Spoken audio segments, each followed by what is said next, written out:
This episode is sponsored by Smart Travel, a new podcast from NerdWallet. So we've all got them, haven't we? That one friend who always finds the best travel deals, who always picks the right cars for points, and who somehow ends up in first class while you're back in the middle seat in coach. Well, Smart Travel is like that friend, but in podcast form. They cover all things travel finance, like how to book busy season trips without that busy season sticker shock that we all hate, how to avoid paying for upgrades you won't use, and how travel advisors can snag secret perks you didn't even know how to ask for. How useful is all of that. So travel smarter and spend less with help from NerdWallet.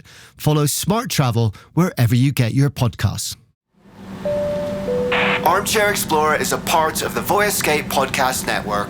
Check out all of their shows from around the world at voyescape.com. Hey guys, welcome to the Armchair Explorer, where the world's greatest adventurers tell their best story from the road. I'm Aaron Miller, I'm a travel writer, and this episode we're going to do something that I think most of you have probably never done before. Some of you will think is absolutely crazy, but all of you, I hope, will really love it because, as we're going to see, this is the only way to truly see the ocean on its own terms. Hold your breath because we're about to go freediving.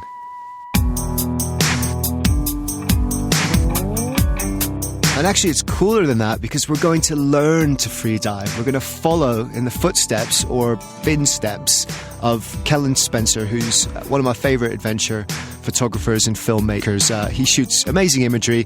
I'll put some stuff up on the website and you can follow his Instagram too, at Kellon_Spencer. And his speciality is underwater photography. But at some point in his career, he realized that if he really wanted to take it seriously, if he really wanted to get the best shots and connect with the marine ecosystem and marine wildlife in as deep a way as possible, he'd have to lose the scuba gear and learn to reach those depths on his own. And as we're about to find out, that is not easy, and it can be very, very dangerous. But it also opened up a window into a world, our world, that few people ever get to see. It's a story about learning to free dive. It's a story about learning to do what many people consider one of the most dangerous adventure sports on the planet, but it's also one of the most meditative and beautiful. And more than that, this is a story about the ocean, about connecting to the ocean on its own terms, silent, unencumbered, and free.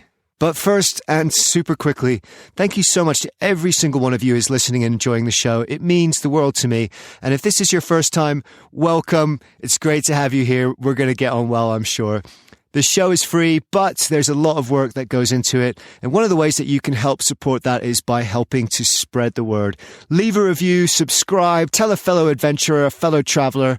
We are building a community here of people that love the outdoors, that love adventure, and want to celebrate this incredible planet of ours by exploring every inch of it. I'd love to connect on social media. At Aaron M. Writer is my Instagram page. At Armchair Explorer Podcast is the Facebook page.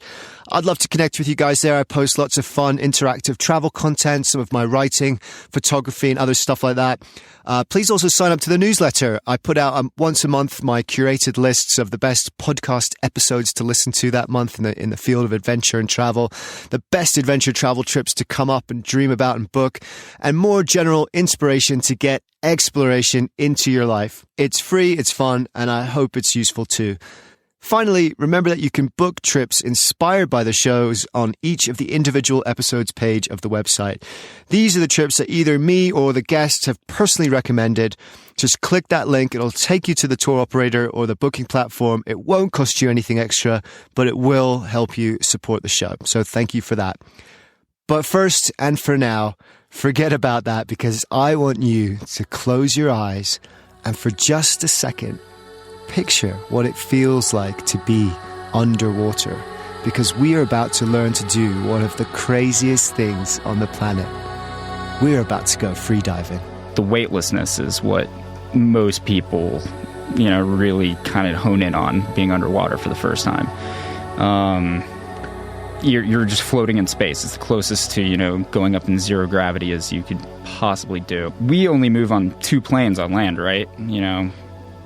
Underwater, you're moving up, down, your world is now expanded to a whole nother plane of dimensions. But then you take that first breath and you think it's going to be terrifying that you're, surrounded by this vast void, but all you're just fixated on is how cool it is that it's just, you feel the air coming in while you're underwater. Euphoria is the best way to kind of explain it. Euphoria is a great word for it because we shouldn't be there in a way. Scuba diving is like visiting another planet, another world. And in that world, we can fly. We are weightless. After you go down a few feet, you do something called equalizing, which is basically getting the right amount of air into your scuba vest so that you become neutrally buoyant. You just float. You don't sink. You don't rise to the surface. You just float in this perfect blue void. It feels amazing. And when you achieve that neutral buoyancy, something else happens too. As you drift along the coral bed or the bottom of the ocean, you can actually control your height with your breath. It's so cool. If you inhale and your lungs fill with air, you gently rise. And as you breathe out and your lungs deflate, you slowly fall. It's like flying and meditation all in one. And you get to see some pretty special things too. I recently just guided a trip out to Channel Islands, California, last July. And the kelp forests out there are some of the most fascinating environments that you could actually go into. You like hiking, right? You like hiking through trees and whatnot. Now imagine those trees are bending and moving with the medium that they're in, and you can go up and down throughout them. Anything could pop in and out of that forest at any time. So there's, seals that are going throughout it, gigantic fish. There's a variety of colors of starfish. I mean, to hell with looking for alien life on another planet. Look what's under there. There's some of the most fantastically created, evolved organisms that you can't dream of. We aren't even that creative to kind of dream of what these things look like.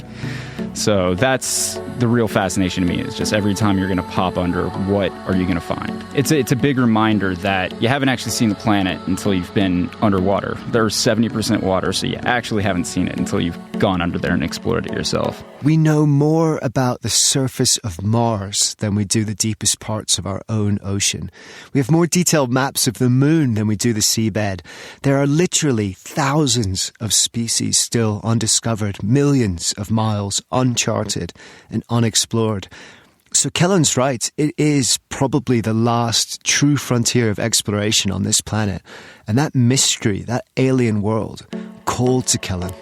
He did scuba diving for a while. He grew up, in his own words, in the middle of a cornfield in Illinois. He started diving in quarries there where you couldn't see more than 3 feet in front of your face. Eventually he left, he became a scuba instructor, he traveled the world guiding trips and ended up moving to Colorado. He's also a pretty serious rock climber.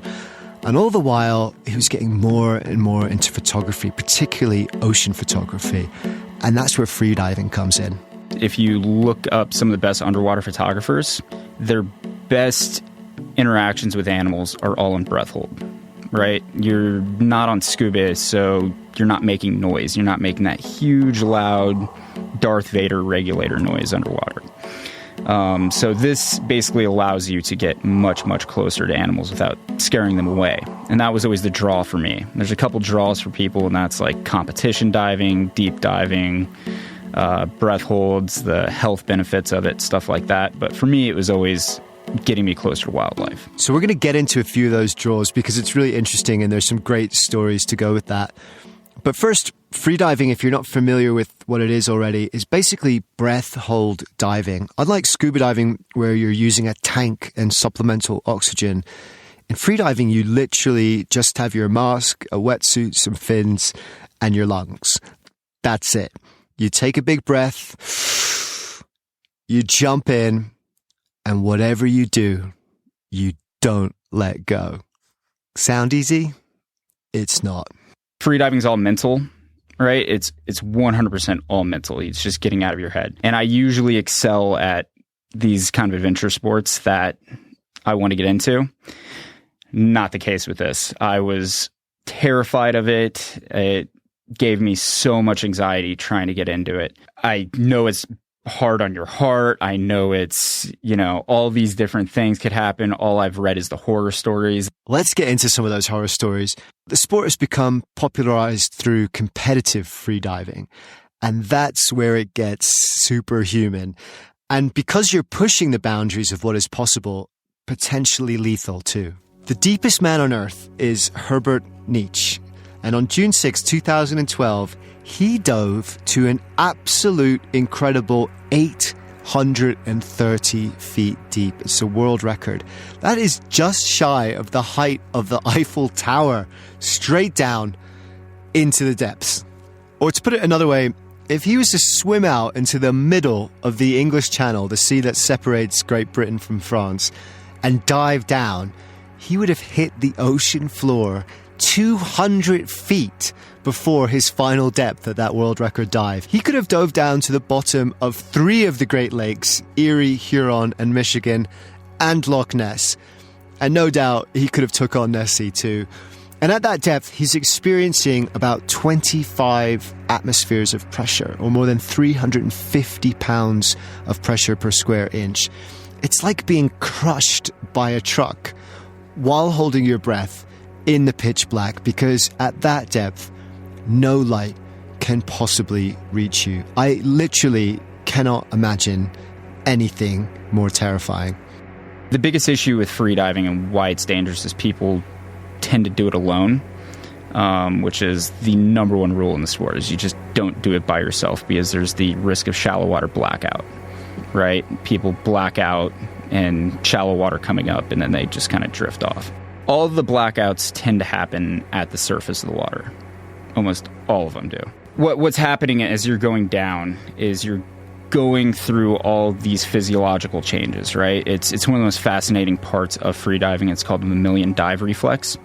Essentially what happens is when your cranial nerves hit the water, your heart rate will drop by 50%. It's a reflex, and it's something we share with pretty much every deep diving mammal on the planet. And it's just basically a response that's kind of built into you. That's amazing, isn't it? Life began in the deep sea, and here's a reminder of that, an ancient remnant of that, which we share with our ocean ancestors. Mere contact with water, even just immersing your face, changes our physiology. We immediately adapt.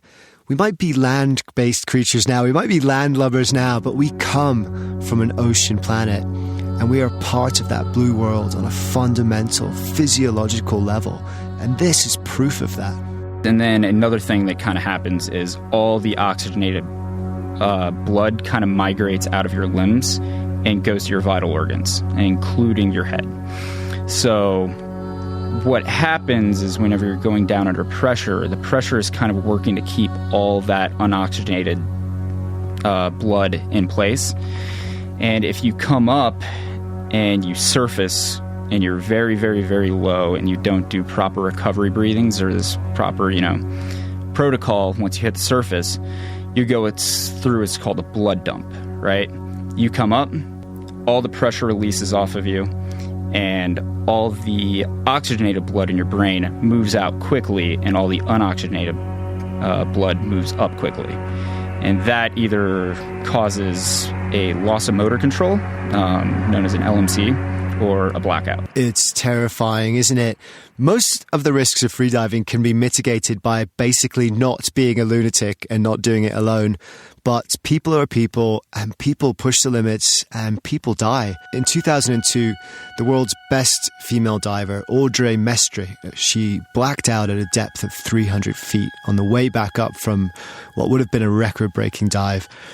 People rushed in to save her, but she was dead before she reached the surface. In 2013, Nicholas Mevilly, a 32-year-old from Brooklyn, reached 236 feet on a single breath. He surfaced, he flashed the OK sign, and 30 seconds later, he lost consciousness and died. One statistic shows that out of 418 reported freediving accidents over a 5-year period, 75% were fatal. So all this is going through Kellon's head as he prepares to do his first free dive. But it's not the kind of thing you do on your own. If you're smart and you want to get into freediving and do it safely without blacking out and losing motor control and all the rest, you need to start somewhere called a level 1 course. But knowing where the dangers are, knowing the theory, and knowing that you're not alone in the water doesn't make it any easier as you're stood on the edge of that deep abyss just about to jump in. Kellon picks up the story having just arrived at a place called the Blue Hole, where he did his very first freedive. It's a beautiful place, but it's also an intimidating place. You get to the Blue Hole, and it's just in the middle of nowhere in Santa Rosa, New Mexico. I want to say it's like maybe 60 feet wide in circumference, and it's 84 feet deep, 64 degrees in it, so it's freezing. And just everywhere you look on the surface, it just bubbles coming up from how many people go there to train for scuba diving. And it's clear, you know, you can see all the way to the bottom, but for some reason there's this magnification that it looks deeper than it is. It looks way deeper than it is. And so what they do is they basically have a weight, like a plate and a weight, and that is set at 33 feet. And all your skills have to be done at that depth. So basically you're on the line and you have all these thoughts of anxiety running through your head, and you're trying to just get to this plate that's set at 33 feet at depth, right? So you're trying to get as relaxed as possible, but as your first time, all you're doing is just looking down at this thing, right? Most people dive to like 12 feet at the bottom of the pool, right? 33 feet for your first big step is like, it seems like a lot. You take your first big breath and you go to basically pull yourself down this line. And the first thing you notice is your ears just seal up, right? And I'm so used to scuba diving where you have all the times in the world to kind of deal with your ears from kind of doing that. This, you're moving so much faster. You're going substantially faster. And if you don't have proper technique, right, it seems so simple, right? Like, just do a dive, swim down, right? But in your head, you're trying to manage your fear. You're trying to execute the perfect entry dive to save energy. And then you're trying to equalize properly. You're trying to keep your head in the right position. There's a million things that you're trying to do just perfectly. And when you're a beginning student, it's just a junk show. And immediately I just have to turn around. Here I was pretty decent at rock climbing and all these other adventure sports I got into, and I'm just getting my butt kicked. He got his butt kicked, but he made it through the course. It was tough. He almost quit. But he knew that he needed this in order to get as close as possible to the marine life without scaring them away. Scuba divers make a racket. The magic of free diving is that you're silent. And without giving too much away, let's just say Kellon learned freediving to get close to marine life, and he succeeded in a big way. And we're going to hear about that soon. But for now, there's kind of a crazy development, because when he gets back to the scuba diving shop where he was working as a guide, he's told that the course he just did, that terrifying ear busting he just took, that wasn't the end of it. In fact, that was just the hors d'oeuvre. Basically, my boss, Amy, at the time, pulled me to the back room, and it's just like, hey, you're kind of one of the adventure people at the shop, and I think you're the perfect fit to become the freediving instructor replacement. She goes, if you're up to this, we're going to send you a professional freediving camp down in Grand Cayman. What I said to her was, I'm like, yeah, that sounds awesome. And inside was, I'm going to die. This is going to be terrible. I'm definitely going to die if I go down and do this. And that was the thing, too. The camp was in 4 months.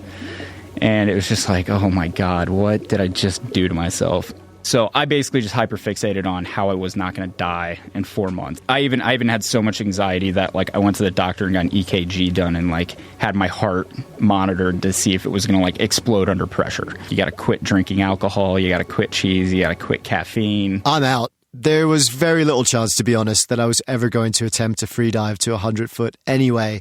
But now that you've got to give up cheese and booze and coffee, forget it. So you get down there, Grand Cayman is got some of the most beautiful waters in the Caribbean, right? It's with free diving, you want somewhere that the surface water is just glass. It is crystal clear all the way down. There's some days there where you get 100-foot visibility. You know, it's just it's almost like you're floating inside of an aquarium. Water's so clear. The camp is, it's ran by a guy named Nick Feza. I think he's retired from competition at this point, but I think he's an 86-meter diver. I know he's going to hear this and message me and be like, there's 96. He just immediately, he can like put this vibe out that, yeah, everything's fine. It's just like fine. So, and then he gives you a paper that has all of the skills that you need to do, right, to kind of complete this thing. And I'll just run through some of the more daunting ones. And I'm still in like complete panic mode that I'm going to die. The first one I notice is 100-foot dive. Stands out like a sore thumb. I'm like, oh, God. And the other one is basically a depth rescue. Basically, someone pretends to black out at 66 feet. And you have to come down, grab them by their head, and swim them to the surface, and then perform all these, things to kind of like revive them. Yeah. And so I'm like, oh, God. So I see that. And then the other one is dive to 15 meters 5 times with a 1-minute surface interval in between each dive. And then you also go through and you make neck weights made out of like a bike inner tube and duct tape and lead shot. It's ridiculous. You make weights for your neck. It's like the extreme sport equivalent of digging your own grave. And those skills, reviving people that have blacked out at 66 feet. Yeah, thanks a lot, man. This is really building confidence. But actually what turned it around for Kellon was learning more about the science of what's actually happening to the body and to the breath at that kind of depth. The big misconception about the physiology of freediving is that urge to breathe, right? And the panic that goes in your mind, like, oh, I need to breathe. I got to get up. That's not actually caused from low oxygen in your body. That is actually caused from a buildup of carbon dioxide in your body. You actually don't have hardly any sensors in your bodies that actually tells you that you're low on oxygen. All the panic comes from CO2. Once you know that, and you know that panic sets in, now you have a mental tool of just going like, no, I'm not actually low on oxygen. I actually probably have quite a bit of air left. This is just a buildup of CO2 in my body telling me that you need to exhale this. And it gets much easier over time. And actually, like a matter of days, people can go from like a 45-second breath hold to 3 minutes pretty easily just by doing some simple CO2 tolerance exercises. It's incredible, isn't it? The pain and panic you feel when you hold your breath isn't because you need to breathe in. It's because you need to breathe out. And once you understand that, you can train yourself to override it, at least for a little while. Kellon learned to do it for about 4 minutes, and that's impressive. The world record, get ready for this, is 22 minutes and 22 seconds. How is that even possible? That's like holding your breath for an entire sitcom. It's insane. That's not human. That is Aquaman territory. But because of those superhuman feats, we also have a misconception of freediving. It is a dangerous sport, but it's not an adrenaline sport. To do it well, you have to be completely and utterly relaxed. Most people compare it to like base jumping or, the most extreme forms of skydiving.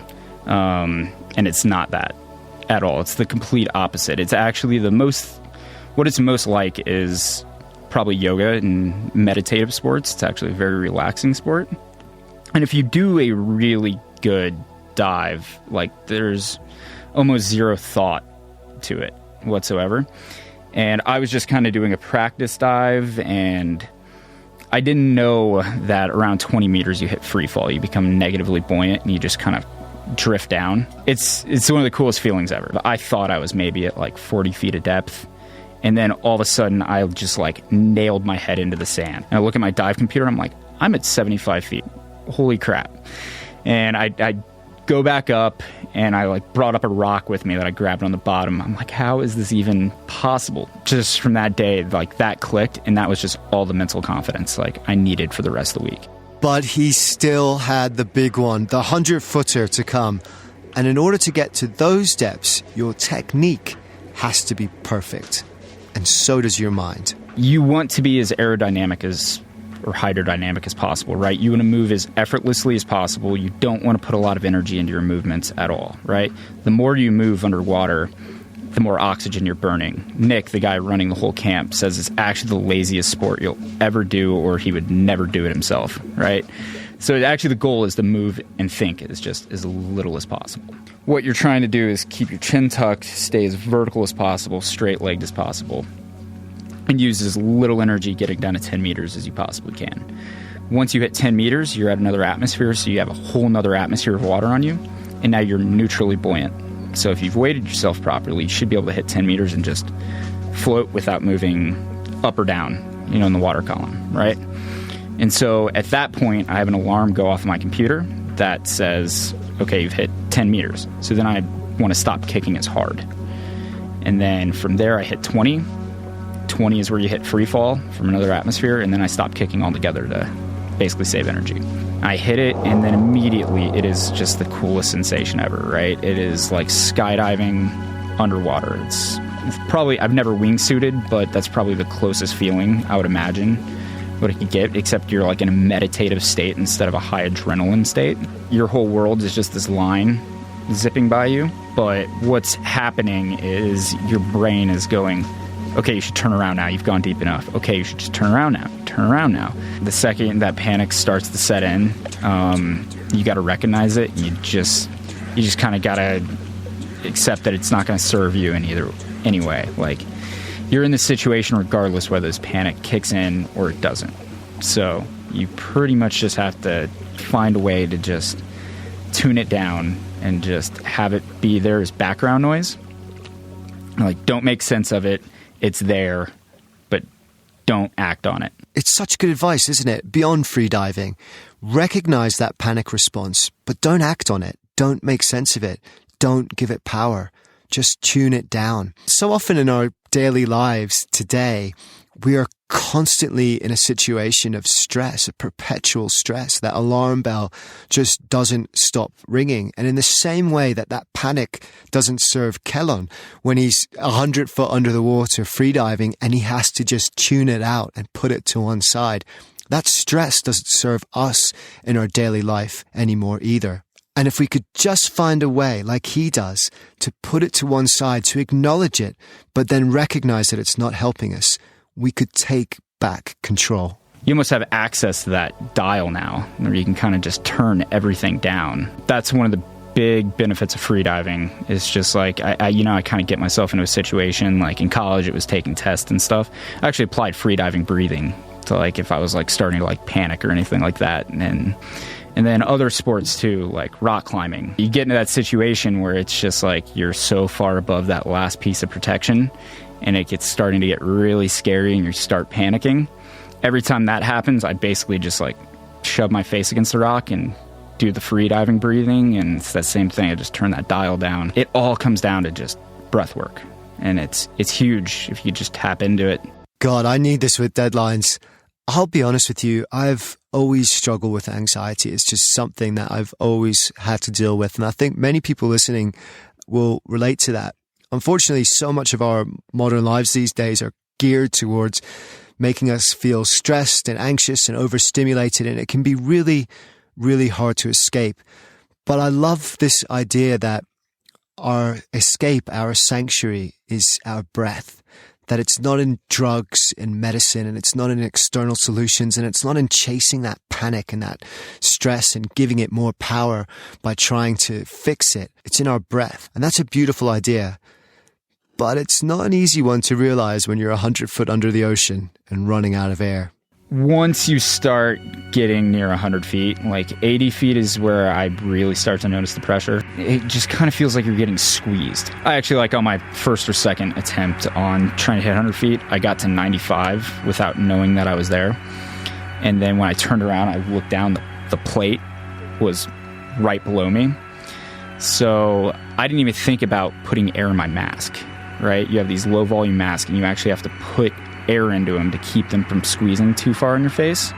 And so I was just like, oh, there it is right there. And so I just pulled myself down and just tagged the 100 feet plate. But as I did that, it felt like my face just like exploded. And like I came back up and was like ecstatic I got to the surface, but I'm just like, I'm telling everybody, I'm like, it feels like my sinuses just exploded. basically the instructor, Nick, was just like, you weren't supposed to go 100 feet yet because I didn't teach you like the proper equalization past 80 and all that. And he goes, sounds like you got mass squeeze. And so, yeah, that pressure inside that mass basically squeezed the front of my face so much that I woke up the next day and looked in the mirror, and my eyes were blood red. Like, it looked like I'd put in those like blood red movie Hollywood contacts. Just ruptured every blood vessel in my eye. Like, and it stayed that way for 3 weeks. Everybody thought I was in a satanic cult or something because my eyes were just so blood red. So he made it. He had to join a satanic cult and walk around with devil eyes for 3 weeks, but he made it. He reached that 100-foot dive. He overcame his fear. And now that underwater world he'd been so desperate to experience and photograph was finally within his grasp. But the saying goes like, you scuba dive to look out, you free dive to look within. So after you get the training out of the way for free diving, like you have the tools and the box and all that, then you really just you can enjoy it. And so you can go to a reef and actually apply these skills and your confidence to staying underwater for long periods of time. And one of the things you first realize after being a scuba diver for so long is whenever you're like silently going over the reef, like you just feel the water shooting past you, and all of a sudden you're hearing things. Like you're going over the reef and you can actually hear this like chatter. And then like you realize you're like, it's not silent under here. Like everything makes noise. And you realize there's this whole aspect of the ocean that you were kind of missing. You can hear this noise and this communication all around you. For me, that was like one of the most blissful, like you're connected with it, right? And I think a lot of it has to go with that mammalian dive reflex, right? You have this gene that has coded you to dive. So that, to me, also tells me that we're made to dive in the water, just like other marine mammals and whatnot. So it's that, and then like you see a sea turtle and like you're swimming up to it and then it's not moving. It's actually checking you out just like you're checking it out. Versus on scuba, that thing was gone before because your noise scared it away. So you just feel like on free diving that you're just much more a part of everything, that you fit in. That's just not, you're not meant to be there. You're not a tourist. Like you actually earn this privilege of kind of going into this, our world, I guess. You scuba dive to look out. You free dive to look in. You free dive to be a part of the ocean, not a visitor. You free dive to connect with the 70% of our planet where we don't live now, but that was once our home. You free dive to see the ocean on its own terms. And if you're very, very lucky, you free dive to have the most incredible wildlife encounter of your life. We were teaching a course in Roatan. Me and my buddy Nevada were teaching a course down there a couple years back. And you don't really ever think the Caribbean is this like crazy biodiverse hotspot for underwater life. Usually most of that's in the South Pacific. So we basically heard that there were whales in the area, right? So that was a pretty big surprise to me being down there. So not 5 minutes, people are in the water, I'm at the surface, and I see blowhole spouts like going off in the distance. And immediately everybody jumps back on. We have a boat that is not suited for going that far out in the ocean at all, and we're just cranking this motor out as much as it can get to try to get in front of these whales. So we get to a point where we think we're basically going to like intersect with these sperm whales, this whole pot of sperm whales that's going at us. Everyone's so excited, they're running towards the front of the boat, before we nosedive the front of the boat in the water and almost sink it, it seems like, because everyone's so excited. We have to run everybody back, get the water off the boat. And then finally we're at a point where we're like, all right, everybody can kind of jump in. And so jump in, and you're looking down around you, and it's just blue abyss. Everywhere you go, we're probably over like 1,000-foot shelf at this point. And so it's just, you watch all the light just disappear. It's not hitting anything underneath you, and you're just this speck, like, right? Like, I was thinking of Carl Sagan's pale blue dot at that moment. It's just like you're just this floating, insignificant speck out in the middle of the sea. And then you're kind of just looking, and I free dive down to like maybe 30 feet, and I'm just kind of waiting there, just kind of hanging out. And then in front of me, it just looks kind of like the outline of like a semi just like slowly starting to appear in front of me. And then it becomes more and more clear, and then you're looking at this just 40 to 50 to 60 foot whale coming straight at you. And it just slowly drifts by us and then just dives into the deep, right? You're just watching it, and it's seriously like watching a semi with this big sentient eyeball just drifting by you. You know, this thing's like looking at you just as it goes by. And you can just tell, you know, it's like I'm looking at you right now. The gears are turning, everything like that. It's like looking at a completely other sentient being.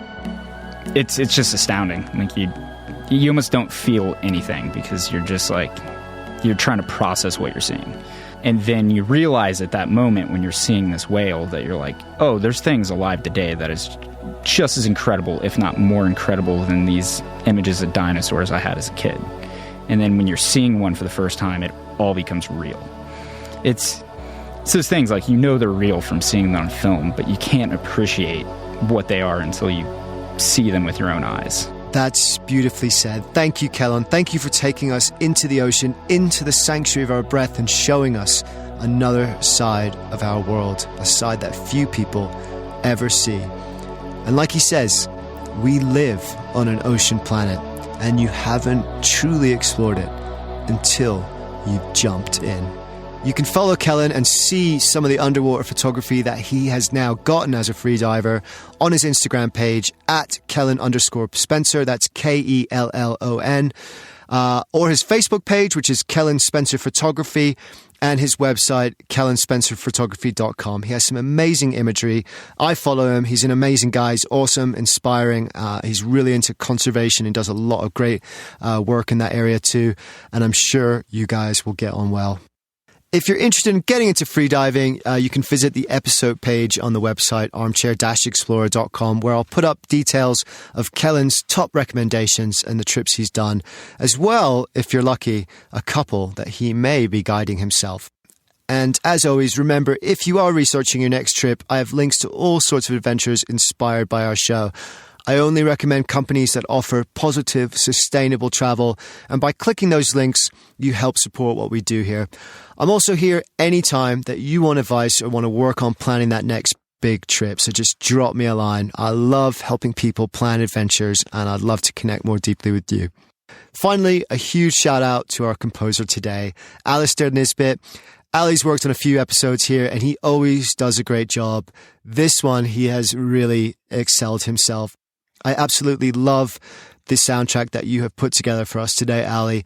Please check out his stuff. He does everything from soulful acoustic music to massive attack style beats and classical piano. He's supremely talented. I'll link to his stuff in all the usual places, or you can search him up on SoundCloud too, Ali Nisbet, Allly. And last, but definitely not least, thank you to you guys. You're amazing. Thank you for your support. Thank you for listening. Thank you for helping this community of explorers grow. And that's important because the more that we look for wonder in the world, the more the wonder of the world becomes a part of who we are. Dare to be truly alive. Travel doesn't always go to plan, and that's where the best stories live.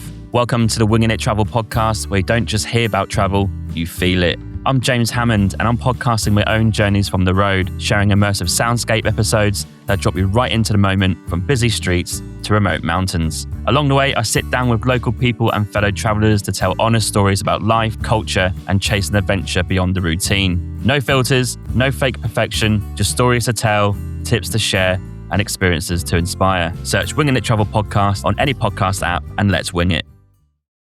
Hi, I'm Mike Siegel, and man, oh man, do I love talking about travel. You think I'd get enough of it touring the world as a stand-up comedian, or just going off on my own personal adventures around the world? No, when I get home, I still have to talk about it. That's how much I love travel. So every week I sit down with a friend, a travel expert, influencer, expat, or anyone from any walk of life who shares my passion for travel. So if you want to hear a fun, casual, off-the-cuff chat about travel from people who love it, listen to the Travel Tales podcast with me, Mike Siegel, wherever you get your podcasts.